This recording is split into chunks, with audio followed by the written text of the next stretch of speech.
इंतजार की घड़ियां हुई खत्म। हम आ गए हैं क्लास 8 के चैप्टर नंबर 1 के साथ, जिसका नाम है रैशनल नंबर। तो ठीक है, हम इसके प्लेलिस्ट बनाएंगे। तो इस वीडियो में जो जो टॉपिक कवर होंगे वो होंगे, सबसे पहले टाइप ऑफ नंबर, कितने टाइप के नंबर होते हैं ये चीज़ तो जान लें, क्योंकि रैशनल भी तो एक नंबर ही है। फिर उसके बाद देखेंगे what is rational number, rational number आखिर होता क्या है। फिर देखेंगे हम फ्रैक्शन और रैशनल नंबर में डिफरेंस क्या है, rational number versus irrational number, कौन से तो रैशनल नंबर है और कौन से इरैशनल नंबर है, इसके बारे में भी थोड़ा जानेंगे। फिर देखेंगे why pi is an irrational number, pi को हम एक इरैशनल नंबर क्यों कहते हैं। ठीक है, तो हमें पता है कि डिफरेंट टाइप के नंबर होते हैं, सुना है तो बहुत अच्छी बात है, यदि नहीं सुना है तो फिर अब सुन लो। ठीक है, तो देखो भाई, सबसे पहले है नेचुरल नंबर। नेचुरल इसके वर्ड से ही है, मतलब which come from the nature, nature से आ रहे हैं। मतलब यदि मैं किसी छोटे बच्चे को भी बोलूंगी कि काउंटिंग सुनाओ बच्चा, तो कैसे बोलेगा वो, 1 2 3 एंड अप टू इनफाइनाइट, तो ऐसे ही होते हैं। तो जो नंबर 1 से स्टार्ट होते, the number start from the 1, जो 1 से स्टार्ट होते हैं वही मेरे पास सारे नेचुरल नंबर हो जाएंगे। ठीक है, फिर उसके बाद है होल नंबर।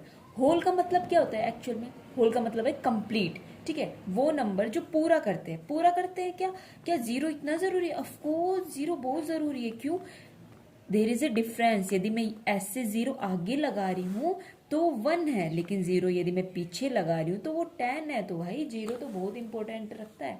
ठीक है, फिर उसके बाद ठीक है भाई, ये हो गए जीरो, हो गए ये सारे पॉजिटिव नंबर हो गए। फिर इसके बाद इंटीजर्स आते हैं। अब इंटीजर्स की जरूरत क्यों पड़ी भाई? अब नेगेटिव नंबर बहुत ज़रूरी होते हैं। अब कहोगे कहाँ ज़रूरी होते हैं? ज़रूरी होते हैं कहाँ पे? जैसे टेम्परेचर पूछा मैंने कि आज कितना टेम्परेचर है, बहुत ज़्यादा सर्दी है तो -5 डिग्री भी है, तो नेगेटिव में भी नंबर होते हैं। इसके बारे में और ज़्यादा डिटेल में तो हम 7th क्लास में पढ़ के आ चुके हैं। ठीक है, अब देखो इंटीजर्स क्या होते हैं, जिसके अंदर नेगेटिव नंबर्स भी होते हैं, जीरो भी होते हैं, और मेरे पास क्या है, पॉजिटिव नंबर्स भी होते हैं। अब इंटीजर्स के भी 2 टाइप होते हैं। कौन कौन से टाइप होंगे भाई? इसके 2 ही होंगे, या तो पॉजिटिव इंटीजर या नेगेटिव इंटीजर। पॉजिटिव इंटीजर में सारे 1 2 3 ये आ जाएंगे, नेगेटिव इंटीजर में सारे नेगेटिव नंबर्स आ जाएंगे। ठीक है, तो अभी क्या नंबर खत्म हो गए? नहीं, इतनी जल्दी नहीं, अभी तो और नंबर भी हैं। अच्छा, और नंबर कौन से हैं? देखो, decimal number, rational number, irrational number, real number, imaginary number.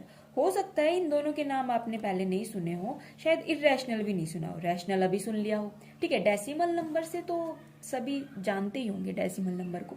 ठीक है, तो अब देखते हैं। तो फाइनली आ चुका है हमारे पास रैशनल नंबर। भाई इतनी देर हो गई, रैशनल रैशनल नंबर होते क्या है? रैशनल देखो, इसका वर्ड ही, इसका नाम ही देखो क्या कह रहा है, रैशनल नंबर।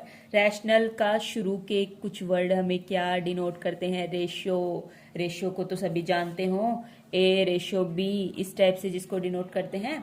ठीक है, तो ratio of 2 number, rational number मतलब ratio of 2 number, ratio of 2 number. अच्छा, इस चीज को मैं कैसे लिख सकती हूँ? क्या मैं इसको ऐसे लिख सकती हूँ, ए अपॉन बी ऐसे लिख सकती हूँ? ठीक है, अब रेशियो ऑफ 2 नंबर जो पी अपॉन क्यू की फॉर्म में हो। अब ये पी और ये क्यू क्या है? पी और क्यू मेरे पास कोई भी इंटीजर्स होते हैं। अब इंटीजर्स क्या है वो तो हम देख चुके हैं, इंटीजर्स पॉजिटिव भी हो सकते हैं, नेगेटिव भी हो सकते हैं और जीरो भी हो सकते हैं। तो भाई ये पहले ही कह रहा है कि मैं जो क्यू है ना वो नॉट इक्वल टू जीरो, मैं नीचे वाला जीरो नहीं लूंगा। क्यों नहीं लूंगा? ठीक है, कह रहा है भाई यदि मैं जीरो लेता हूं तो पी अपॉन जीरो मतलब something upon zero is infinite, वो इनफाइनाइट हो जाता है। ठीक है, इसके एग्जाम्पल हम रैशनल नंबर के एग्जाम्पल ले सकते हैं, जैसे 5/2 या फिर -5। अब -5 कैसे रैशनल नंबर है? ये तो पी अपॉन क्यू की फॉर्म में नहीं है। अरे भाई, जो नंबर होता है उसके नीचे हमेशा 1 को कंसीडर तो किया ही जाता है ना। ठीक है, अब ये 2 है, इसके नीचे भी 1 को कंसीडर किया जाता है। तो नेगेटिव, पॉजिटिव या फिर पी अपॉन क्यू की फॉर्म में नंबर, ये सारे मेरे पास रैशनल नंबर है। तो देखो, रैशनल नंबर के लिए हम एक और बढ़िया एग्जाम्पल ले लेते हैं। कौन सा एग्जाम्पल? डेली लाइफ का। भाई तुम्हारे घर में आया पिज्जा, ठीक है, पिज्जा आ गया। अब तुम कह रहे हो अरे भाई अभी अभी तो मैंने खाना खाया था, अभी मेरे को तो पिज्जा नहीं खाना, लेकिन चलो टेस्टी तो लगता ही है। ठीक है भाई, मैं तो एक स्लाइस खाऊंगा, सिर्फ ये 5 पीस है इसके। आप कहते हो कि भाई मैं तो एक ही स्लाइस खाऊंगा, टोटल कितने हैं? 5 पीस है। ठीक है, 5 पीस में से एक खाया, मतलब 1/5। ठीक है, क्या मतलब है इसका? That is 1 slice out of 5 slice. Total कितनी थी? 5 थी। ठीक है, कितना खाया? एक ही पार्ट खाया। ठीक है, तो भाई ये एक और बेसिक एग्जाम्पल है इसका। ठीक है, तो अब कहोगे सारे नंबर बता दिए हैं तो आप एक बार डेसिमल नंबर भी बता दो। ठीक है, डेसिमल नंबर को भी क्यों पीछे रखा, वैसे ये सब आप पढ़ चुके हो इससे छोटे वाले क्लासेस में, लेकिन फिर भी अब बता ही रहे हैं तो इसके साथ बता देते हैं। डेसिमल नंबर होते कौन से? That separate integer part from the fractional part. अरे ये क्या है? तो देखो ध्यान से समझना, एक डेली लाइफ का एग्जांपल लेते हैं। भाई आपका घर आपके स्कूल से 2.5 किलोमीटर दूर है। 2.5 किलोमीटर का मतलब क्या है कि 2 किलोमीटर प्लस हाफ किलोमीटर। ठीक है, 0.5 हाफ ही तो होता है। ठीक है, ये तो समझ में आता है ना कैसे लिखा है ये 0.5 को हाफ। 5/10, 5/10 क्या होता है? 1/2 होता है। ठीक है, समझ में आ रहा है? ठीक है, तो फाइनली आते हैं कि डिफरेंस बताना है फ्रैक्शन के अंदर और रैशनल नंबर के अंदर। ठीक है, अभी फ्रैक्शन क्या होती है, ये रैशनल नंबर क्या होता है? सुना हुआ तो मैम यही है कि फ्रैक्शन भी P/Q की फॉर्म में होती है। हाँ, तो जान लेते हैं फ्रैक्शन होती क्या है। The number which is in the form of the P/Q। अरे P/Q तो रैशनल नंबर भी था, फिर डिफरेंस क्या हुआ? अरे अरे रुको, डिफरेंस हुआ P और Q यहाँ पे होते हैं नेचुरल नंबर। नेचुरल नंबर भूल तो नहीं गए? जो 1 2 3 1 से स्टार्ट होते हैं वही वाले। ठीक है, तो रैशनल नंबर कौन से होते हैं? रैशनल नंबर अभी अभी तो देखा है, वो भी P/Q की फॉर्म में होते हैं। वो भी नीचे वाले को जीरो नहीं रखेगा। जहाँ पे P और Q मेरे पास क्या है?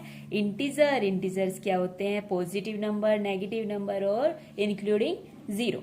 ठीक है, तो कुछ एग्जाम्पल देख लेते हैं। अभी 5 है। अच्छा बताओ 5 क्या है? 5 मेरे पास फ्रैक्शन भी है और रैशनल नंबर भी है। ठीक है, दोनों, क्योंकि इसके नीचे 1 है, फ्रैक्शन भी हो गया, ये रैशनल नंबर भी हो गया। ठीक है, 2 क्या है? 2 फ्रैक्शन भी है, रैशनल नंबर भी है। लेकिन क्या -5 है फ्रैक्शन? -5 फ्रैक्शन नहीं है, क्योंकि फ्रैक्शन की डेफिनेशन क्या कहती है कि ये P और Q इनको क्या रखेगा? Natural number which belongs from the natural number. ठीक है, तो ये मेरे पास फ्रैक्शन नहीं है, लेकिन ये मेरे पास एक रैशनल नंबर तो है। सेम इसी टाइप से -50/20 ये क्या है? ये एक रैशनल नंबर है, फ्रैक्शन नहीं है। ठीक है, तो इससे हम क्या कंक्लूजन निकाल सकते हैं कि जितने भी फ्रैक्शनल नंबर होते हैं वो मेरे पास एक रैशनल नंबर होते हैं। ठीक है, समझ में आ रहा है? क्यों होते हैं ये बात भी समझ में आ रही है, क्योंकि ये तो सारे नेचुरल नंबर रखते हैं और ये सारे इंटीजर रखते हैं। अच्छा, इतना तो पता होगा कि जो सेट ऑफ नेचुरल नंबर होते हैं वो सारे मेरे पास क्या होते हैं? इंटीजर्स होते हैं। नेचुरल नंबर इंटीजर्स होते हैं।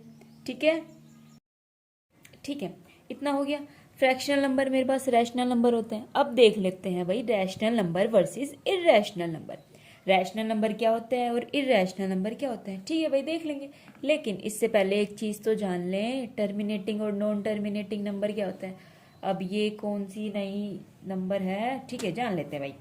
टर्मिनेटिंग और नॉन टर्मिनेटिंग, बिल्कुल साफ साफ हिंदी में सीधे तरीके की बात है। टर्मिनेटिंग नंबर मेरे पास वो नंबर होते हैं जो टर्मिनेट हो जाए। टर्मिनेट हो जाए मतलब भाई रुक जाए, एक जगह जो रुक जाता है वो टर्मिनेटिंग नंबर। ठीक है, अब जो नहीं रुकेगा वो नहीं रुकेगा, नॉन टर्मिनेटिंग। ठीक है, नहीं रुकेगा चलता रहेगा तो भाई नॉन टर्मिनेटिंग। चलो कोई नहीं, एग्जाम्पल से देख लेते थोड़ा ताकि और ज्यादा समझ में आ जाए। अब टर्मिनेटिंग नंबर दो टाइप के हैं, रिपीटिंग, नॉन रिपीटिंग। सेम इसी टाइप से नॉन टर्मिनेटिंग नंबर है। ठीक है, अब टर्मिनेटिंग नंबर रिपीटिंग। रिपीटिंग मतलब जो बार बार रिपीट हो रहे हो। अब देखना, पॉइंट के बाद 3 5 आ रहा है, 3 5 आ रहा है, 3 5 आ रहा है, बट ये रुक रहे हैं। क्या ऐसे कोई नंबर एग्जिस्ट करते हैं? एक्चुअल में तो ऐसे कोई नंबर वैसे एग्जिस्ट नहीं करते। तो टर्मिनेटिंग नंबर एक नॉन रिपीटिंग टाइप की होती है बेसिकली। तो ये सिर्फ वैसे बताने की बात थी कि इसमें रिपीटिंग नॉन रिपीटिंग क्यों नहीं है, कि इसमें ही रिपीटिंग क्यों नहीं है और इसमें रिपीटिंग क्यों है। तो वो तो एक टाइप से उस टाइप से बताने की बात थी। ठीक है, तो नॉन टर्मिनेटिंग नंबर ये रुक गए 0.5, यहाँ पे आके रुक गए ना। फिर इसके बाद हाँ, तो भाई अब देखो, ठीक है, नॉन टर्मिनेटिंग और नॉन रिपीटिंग नंबर ये मेरे पास इरेशनल नंबर होते हैं। इरेशनल नंबर होते हैं, इसके लिए बिल्कुल एग्जांपल है √2। √2 देखो, नॉन टर्मिनेटिंग, एक एक वर्ड से देखो। नॉन टर्मिनेटिंग मतलब जो टर्मिनेट नहीं कर रहा।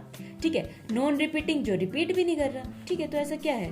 √2 की वैल्यू 1.412 एंड अप टू आगे आगे जाती रहती है। फिर है नॉन टर्मिनेटिंग और रिपीटिंग, और टर्मिनेटिंग और नॉन रिपीटिंग। ठीक है, इसके नाम से ही जान लेते हैं भाई। नॉन टर्मिनेटिंग रुकेगा नहीं, रिपीटिंग रिपीट करेगा। ठीक है, 1/3 की वैल्यू कितनी होती है? 0.333। ऐसे चलती रहती है, डिवाइड करके देख लेना चाहे, ठीक है। अब जो वैल्यू यदि सेम रिपीट हो रही है तो इसको हम ऐसे लिख सकते हैं, बिल्कुल लिख सकते हैं। फिर है टर्मिनेटिंग और नॉन रिपीटिंग। टर्मिनेट कर रहा है, रुक रहा है कहीं पॉइंट पे जाके, ठीक है। नॉन रिपीटिंग, रिपीट नहीं कर रहा, ठीक है। तो ऐसे कौन सा है, जैसे एग्जांपल ले सकते हैं 1/5। 1/5 को क्या लिख सकते हैं, 0.2। अब जो इस टाइप के नंबर होते हैं वो मेरे पास रैशनल नंबर होंगे, और जो नॉन टर्मिनेटिंग और नॉन रिपीटिंग होंगे वो मेरे पास कौन से नंबर है, इररेशनल नंबर है, ठीक है। तो भाई इतना समझ में आ गया। फिर अब देख लेते हैं इररेशनल नंबर √2 क्यों है इररेशनल नंबर। भाई √2/1, ठीक है भाई, कहोगे ये तो P/Q की फॉर्म में है, लेकिन मैंने क्या बोला था कि P और Q वहां पे क्या होते हैं, इंटीजर्स होते हैं। इंटीजर क्या होते हैं, positive number, negative number including 0। लेकिन क्या √2 है, इंटीजर है? √2 तो मेरे पास इंटीजर नहीं है, तो √2 इंटीजर नहीं है, तो √2 मेरे पास रैशनल नंबर भी नहीं है। रैशनल नंबर नहीं है तो √2 मेरे पास कौन सा नंबर हो गया, इररेशनल नंबर हो गया, ठीक है। अब एक चीज ध्यान रखना कि जितने भी डेसिमल नंबर होते हैं वो मेरे पास रैशनल नंबर होते हैं। क्यों होते हैं शायद बताने की जरूरत नहीं पड़ेगी, फिर भी मैं एक एग्जांपल से बताती हूँ। जैसे 0.5 है, ये मेरे पास एक डेसिमल नंबर है। डेसिमल नंबर है तो ये मेरे पास क्या है, एक रैशनल नंबर भी है, ठीक है। अब थोड़ा सा पाई के बारे में जान लेते हैं। पाई के बारे में और ज्यादा डिटेल में यदि आपको जानना है तो आप मेरी शोर्ट्स में जाके देख लेना, ठीक है। अब पाई मेरे पास क्या है, एक इररेशनल नंबर होता है। भाई क्यों होता है, ठीक है, थोड़ा सा जानते हैं। और पूरी डिटेल कहाँ से आया है पाई, क्या कहानी है इसके पीछे की, वो आप शॉर्ट्स में जाके देखना, ठीक है। तो पाई की वैल्यू मेरे पास होती क्या है, ये इसकी एक्यूरेट वैल्यू होती है 3.14159 एंड अप टू ये चलती रहती है, ठीक है। बट एक्चुअल में हमने आज तक ये सुना होगा कि पाई की वैल्यू क्या है, 22/7। लेकिन ये एक्यूरेट वैल्यू नहीं है, ये तो हम अप्रोक्स में मान लेते हैं। अप्रोक्स में कैसे मान लेते हैं, जब 22/7 को डिवाइड करते हैं तो इसकी वैल्यू भी इतनी आती है, ठीक है। इतनी तो आती है, लेकिन एक चीज नोटिस करना, जब आप इसको डिवाइड करोगे तो 3.142857, 142857, इसका मतलब क्या हुआ, इसका मतलब क्या हुआ कि ये मेरे पास रिपीटिंग और नॉन टर्मिनेटिंग, देखो देखो यहाँ देखो, रिपीटिंग और नॉन टर्मिनेटिंग नंबर कौन से होते हैं, रैशनल नंबर। अरे ये क्या हो रहा है, 22/7 तो मेरे पास रैशनल नंबर हो गया, लेकिन पाई तो इररेशनल नंबर है। हाँ भाई, पाई की एक्यूरेट वैल्यू के अकॉर्डिंग ये इररेशनल नंबर है, बट 22/7 जो है ना वो मेरे पास रैशनल नंबर है, पाई तो मेरे पास इररेशनल नंबर है, ठीक है। तो इसी के साथ इस वीडियो को अभी फिलहाल एंड करते हैं, फिर आप लोग नेक्स्ट वीडियो देखना, कि ये तो बेसिक इंट्रोडक्शन था। नेक्स्ट वीडियो में हम बुक की लाइन टू लाइन पढ़ेंगे, ताकि किसी को ये नहीं लगे हमारी बुक से तो पढ़ाया ही नहीं गया, ठीक है। तो नेक्स्ट वीडियो में हम बुक से समझेंगे कि कैसे क्या कॉन्सेप्ट है सब। ओके, तब तक के लिए बाय बाय।